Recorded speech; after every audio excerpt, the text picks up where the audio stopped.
S.yrian government negotiator quits Geneva talks, says may not return. Geneva, Reuters. Syria's government delegation quit U.N.led peace talks in Geneva on Friday and said it might not return next week, blaming the opposition's rejection of any role for President Bashar al-Assad in any interim post-war government. For us, this round is over. As a government delegation, as mediator he can announce his own opinion, government chief negotiator Bashar al-Jafari said after a morning of talks, referring to UN mediator Staffan de Mistura, who made no immediate comment. As long as the other side sticks to the language of Riyadh too, there will be no progress, Jafari said. He was referring to a position adopted by Syrian opposition delegates at a meeting in Riyadh last week, in which they stuck to their demand that Assad be excluded from any transitional government. Previously there had been some speculation the opposition could soften its stance ahead of this week's Geneva negotiations, in response to government advances on the battlefield. The Syrian civil war, now in its seventh year, has killed hundreds of thousands of people and driven 11 million from their homes.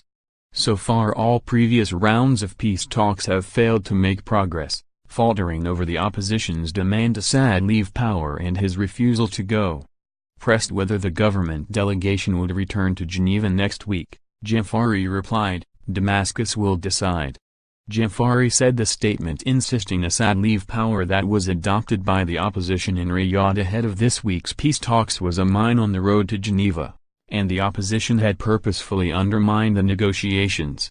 The language with which the statement was drafted was seen by us, the Syrian government, as well as by too many capitals, as a step back rather than progress forward, because it imposed a kind of precondition, he said.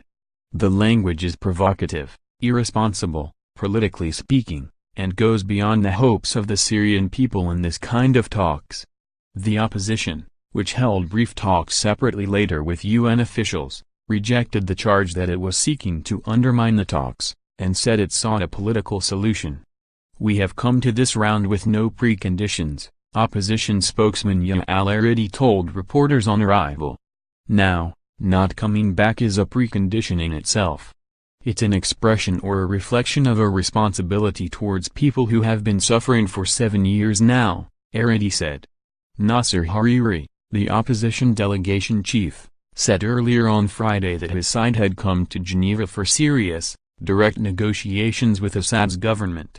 So far, government and opposition delegations have not negotiated face-to-face in any Syrian peace talks but have been kept in separate rooms.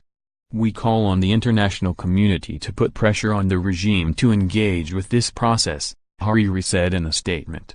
De Mistura said on Thursday the talks would run until December 15, but that the government delegation might return to Damascus to refresh and consult before a resumption probably on Tuesday.